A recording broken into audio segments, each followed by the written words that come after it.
7 मई 2025 की वो रात जब पाकिस्तान के बहावलपुर में अब्दुल रऊफ अजहर अपने बिस्तर पर चैन की नींद सो रहा था, तब उसे जरा भी अंदाजा नहीं था कि वो सुबह देखने के लिए जिंदा नहीं रहेगा। वो वही शख्स था जिसने 1999 में IC 814 विमान हाईजैक करवाया था, जिसकी वजह से 179 यात्री 8 दिन तक दहशत में जिए थे, जो सालों से पाकिस्तान की सरजमीन पर बेखौफ घूमता रहा और जो ये सोचता था कि भारत कुछ नहीं कर सकता। उस रात उसकी ये सोच हमेशा के लिए खत्म हो गई। रात ठीक 1:05 पर भारत के राफेल, सुखोई MKI और मिराज फाइटर जेट्स ने भारतीय एयर स्पेस में रहते हुए मिसाइलें और बम दागने शुरू किए। पाकिस्तान के कब्जे वाले जम्मू कश्मीर में 9 आतंकी ठिकानों पर एक साथ हमला हुआ। सिर्फ 25 मिनट में लश्कर-ए-तैयबा, जाइश-ए-मोहम्मद और हिजबुल मुजाहिदीन के सबसे बड़े अड्डे पूरी तरह मलबे में बदल गए। 100 से ज्यादा आतंकी मारे गए। भारत का एक भी जवान शहीद नहीं हुआ। इस ऑपरेशन को नाम दिया गया था ऑपरेशन सिंदूर। ये नाम सिर्फ एक कोड वर्ड नहीं था, ये उन 26 औरतों के टूटे हुए सपनों का जवाब था, जिनकी मांग का सिंदूर 22 अप्रैल 2025 को पहलगाम की बैसरन घाटी में धर्म के नाम पर हमेशा के लिए मिटा दिया गया था। अब सवाल ये है कि भारत ने ये ऑपरेशन किया कैसे और इस ऑपरेशन के बाद पाकिस्तान की क्या हालत हुई। इस पूरी कहानी को समझने के लिए हमें वापस जाना होगा उस दिन पर जिस दिन भारत के सब्र का आखिरी धागा टूट गया था। 22 अप्रैल 2025, जम्मू कश्मीर, पहलगाम, बैसरन घाटी। ये वो जगह है जिसका नाम सुनते ही मन में एक तस्वीर उभरती है। हरे भरे मैदान, ऊंचे देवदार के पेड़, बर्फ से ढकी चोटियां और उन मैदानों में घूमते हुए लोग जो देश के कोने कोने से यहाँ आते हैं कुछ पल की खुशी तलाशने। उस दिन भी वहाँ परिवार थे। कोई हनीमून मना रहा था, कोई अपने बच्चों को पहली बार पहाड़ दिखाने लाया था, कोई बरसों की तमन्ना पूरी कर रहा था। हंसी थी, फोटो थे, यादें बन रही थी। और फिर वो आए 5 से 6 आतंकवादी, हथियारों से लैस, आंखों में खून और दिल में वो जहर जो पाकिस्तान की जमीन पर सालों तक सींचा गया था। उन्होंने एक एक इंसान को रोका, उनसे धर्म पूछा। जिसने हिंदू कहा उसे गोली मार दी गई, जो कलमा नहीं पढ़ सका उसे बेरहमी से मार दिया गया, ठंडे दिमाग से, एक के बाद एक, बिना किसी रहम के। उस दिन 26 मासूम पुरुष अपने घरों से निकले थे। किसी ने पत्नी से वादा किया था जल्दी आऊंगा, किसी ने बच्चे से कहा था शाम को खेलेंगे, किसी ने बूढ़ी माँ से कहा था 2 दिन में लौट आता हूँ, लेकिन वो कभी वापस नहीं लौटे। उनकी पत्नियों की मांग का सिंदूर उसी घाटी में मिट गया, उनके बच्चों का बचपन उसी मिट्टी में दफन हो गया। उनकी माओं ने जो आंखें दरवाजे पर लगाईं वो आज भी इंतजार में है। एक आतंकी ने एक विधवा की आंखों में आंखें डालकर कहा था जाकर अपनी सरकार को बता देना। ये कहकर वो चला गया, लेकिन उस एक वाक्य ने पूरे देश को झकझोर दिया। ये कोई पहला हमला नहीं था। पिछले 3 दशकों में पाकिस्तान ने भारत के खिलाफ जो खूनी खेल खेला है उसकी फहरिस्त बहुत लंबी है। 2001 में भारतीय संसद पर हमला, 2008 मुंबई, 10 आतंकवादी, 166 बेगुनाह जाने, ताज होटल की जलती हुई वो इमारत जो आज भी आंखों के सामने आती है, 2016 में पठानकोट और उरी, 2019 में पुलवामा, 40 CRPF जवान, एक के बाद एक ताबूत, 40 माओं का कलेजा छलनी। और हर बार पाकिस्तान ने वही किया, मुकर गया। आतंकियों को फ्रीडम फाइटर बताया, दुनिया के सामने भोला बनकर खड़ा हो गया। लेकिन पहलगाम के बाद भारत ने तय कर लिया अब और नहीं। इस बार न सिर्फ सैन्य जवाब दिया जाएगा बल्कि पाकिस्तान को हर मोर्चे पर घेरा जाएगा। भारत ने सिंधु जल संधि निलंबित कर दी। पाकिस्तान की करीब 80% सिंचाई योग्य जमीन इन्हीं नदियों के पानी पर निर्भर है। अब भारत के पास अधिकार था कि पानी रोके या एकाएक छोड़े। अटारी बॉर्डर बंद किया गया, पाकिस्तानी नागरिकों के वीजा रद्द किए गए, पाकिस्तानी क्रिकेटर, सेलिब्रिटी और मीडिया हाउस भारत में बैन कर दिए गए। लेकिन ये सब सिर्फ शुरुआत थी, असली जवाब अभी बाकी था। पहलगाम हमले के अगले ही दिन से दिल्ली के बंद कमरों में एक और कहानी चल रही थी। 29 अप्रैल 2025, नई दिल्ली, साउथ ब्लॉक। प्रधानमंत्री नरेंद्र मोदी, देश के सबसे ताकतवर और सबसे जिम्मेदार लोग एक मेज के इर्द गिर्द बैठे थे। प्रधानमंत्री ने सिर्फ कहा जो करना हो करो, पूरी छूट है। उसी रात से रॉ और नेट गार्ड ने पाकिस्तान और POK में मौजूद हर आतंकी ठिकाने की जानकारी जुटानी शुरू कर दी। Satellite imagery, signal intelligence, human intelligence, हर एजेंसी, हर अफसर, किसी ने छुट्टी नहीं ली, किसी ने घड़ी नहीं देखी। सबके जहन में एक ही बात थी, पहलगाम के उन 26 परिवारों को इंसाफ दिलाना है। कुछ ही दिनों में 21 आतंकी ठिकानों की पूरी तस्वीर तैयार हो गई। हर ठिकाने की बनावट, कितने आतंकी हैं, कहाँ सोते हैं, कहाँ हथियार रखे जाते हैं, कहाँ ट्रेनिंग होती है, सब कुछ। NSA डोभाल ने उन 21 में से 9 सबसे खतरनाक ठिकाने चुने। ये वही जगहें थी जहाँ से पुलवामा की साजिश रची गई थी, जहाँ से मुंबई के दरिंदों को ट्रेनिंग मिली थी, जहाँ से पहलगाम के हथियारे तैयार हुए थे। 5 मई 2025 तक पूरा ब्लूप्रिंट तैयार हो गया। डोभाल ने प्रधानमंत्री मोदी को पूरी जानकारी दी, हर टारगेट, हर हथियार, हर रिस्क। प्रधानमंत्री ने बिना देर किए मंजूरी दे दी और इस मिशन का नाम रखा गया ऑपरेशन सिंदूर, क्योंकि जो 26 26 मांगे उजाड़ी गई थीं, उसका हिसाब चुकाना था। इस ऑपरेशन के लिए भारत ने दुनिया के सबसे घातक हथियार चुने, स्काल्प क्रूज मिसाइल। 550 किलोमीटर दूर के टारगेट को पिन पॉइंट एक्यूरेसी से तबाह करने की क्षमता। ये इतनी नीची उड़ती है कि दुश्मन का रडार इसे पकड़ ही नहीं पाता। जब तक पता चले तब तक बहुत देर हो चुकी होती ही है। ब्राह्मोस, भारत और रूस की साझा ताकत, आवाज से 3 गुना तेज, 500 किलोमीटर की मारक क्षमता। जब ये गिरती है तो बचने का कोई रास्ता नहीं होता। फ्रांसीसी तकनीक, बिना जीपीएस के भी 70 किलोमीटर दूर के टारगेट को मिट्टी में मिलाने की क्षमता।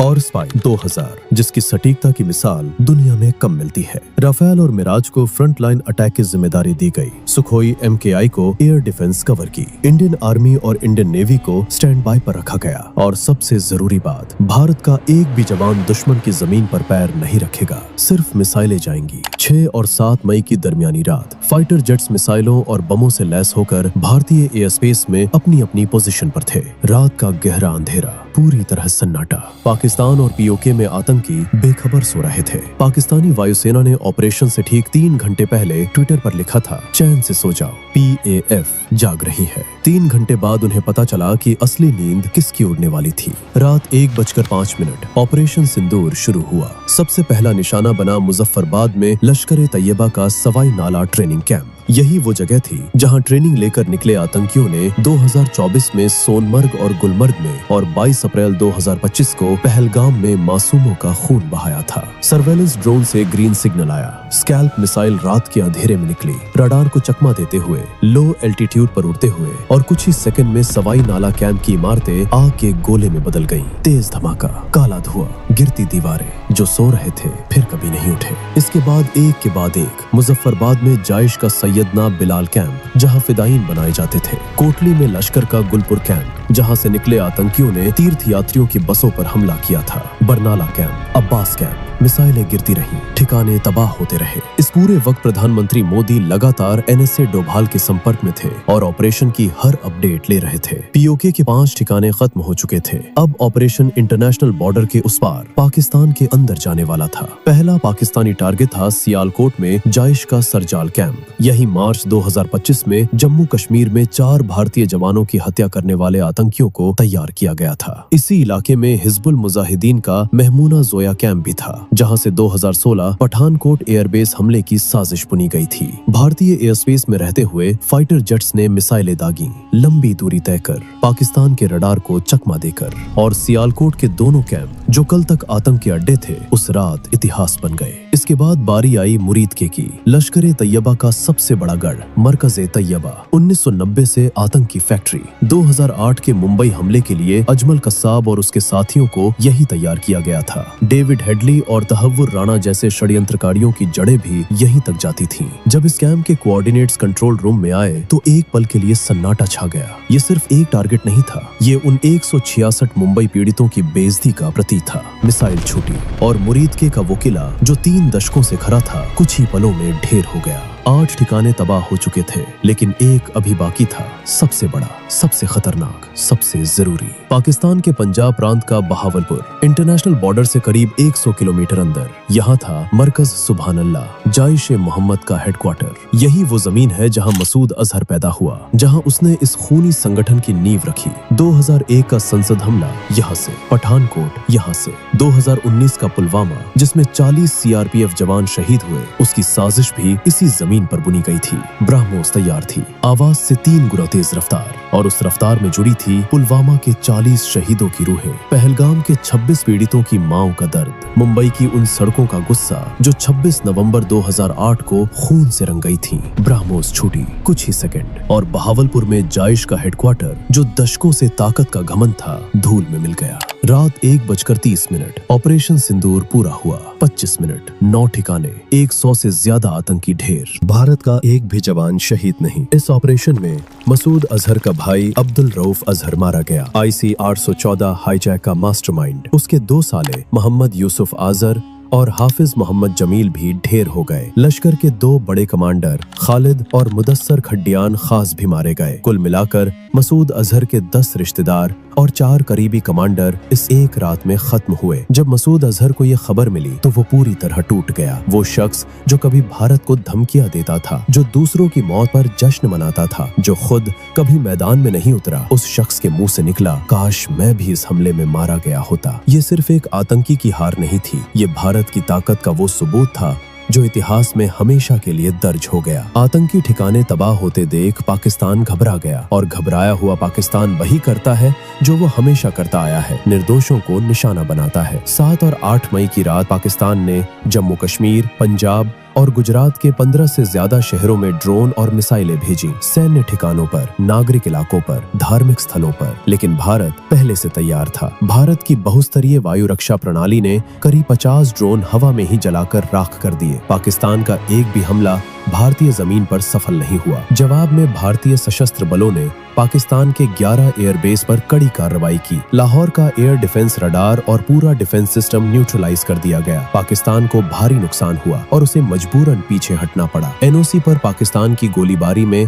12 बेगुनाह नागरिक शहीद हुए, जिनमें 4 मासूम बच्चे भी थे। भारतीय सेना के लांस नायक दिनेश कुमार भी शहीद हो गए। हर शहादत दिल को चीर गई, लेकिन भारत नहीं रुका। 7 मई की दोपहर को भारत सरकार ने प्रेस कॉन्फ्रेंस बुलाई। मंच पर आए विदेश सचिव विक्रम मिश्री और उनके साथ थीं 2 अधिकारी, भारतीय थल सेना की कर्नल सोफिया कुरैशी, मुस्लिम, भारतीय वायुसेना की विंग कमांडर व्योमिका सिंह, हिंदू। ये कोई संयोग नहीं था, ये एक सोचा समझा और गहरा संदेश था। पहलगाम में आतंकियों ने धर्म पूछ कर मारा था। उन्होंने सोचा था कि भारत को धर्म के नाम पर तोड़ा जा सकता है। एक हिंदू और एक मुस्लिम महिला अधिकारी ने उसी सोच को उसी की आंखों में आंखें डालकर जवाब दे दिया। भारत ने दुनिया को बता दिया, ये देश धर्म से नहीं बंटता। यहाँ हिंदू और मुसलमान एक ही वर्दी पहनते हैं, एक ही झंडे के नीचे लड़ते हैं और एक ही देश के लिए जीते हैं। दोनों अधिकारियों ने लाइव वीडियो सबूतों के साथ दुनिया के सामने रखा। 9 आतंकी ठिकाने पूरी तरह तबाह, एक भी निर्दोष जान नहीं गई। ऑपरेशन सटीक था, ऑपरेशन सफल था। ऑपरेशन के बाद विदेश मंत्री एस जयशंकर और NSA डोभाल ने अमेरिका, ब्रिटेन, रूस, सऊदी अरब और UAE को पूरी जानकारी दी। दुनिया के कई बड़े देशों ने भारत की इस कार्रवाई को आतंकवाद के खिलाफ जरूरी और जायज कदम बताया। और सबसे अहम बात, इस बार भारत के विपक्षी दलों ने भी कोई सवाल नहीं उठाया। सभी ने एक सुर में सेना की तारीफ की, सरकार का साथ दिया। पूरा देश एक था, पूरा देश साथ था। ऑपरेशन सिंदूर आतंकवाद के खिलाफ भारत की अब तक की सबसे बड़ी और सबसे सफल सैन्य कार्रवाई है। 2016 की सर्जिकल स्ट्राइक, 2019 की बालाकोट एयर स्ट्राइक और अब 2025 का ऑपरेशन सिंदूर। हर बार भारत ने एक कदम और आगे बढ़ाया। हर बार दुश्मन को ये बताया कि भारत की सहनशक्ति की भी एक सीमा है, और जब वो सीमा पार होती है तो भारत सिर्फ बयान नहीं देता, इतिहास लिखता है। पहलगाम में एक आतंकी ने एक विधवा से कहा था, जाकर अपनी सरकार को बता देना। भारत ने बता दिया। ऑपरेशन सिंदूर के जरिए 25 मिनट में 9 ठिकाने तबाह करके बिना एक भी अपना जवान खोए उन 26 मांगों के सिंदूर का हिसाब चुका दिया गया। यही है नया भारत। जय हिंद।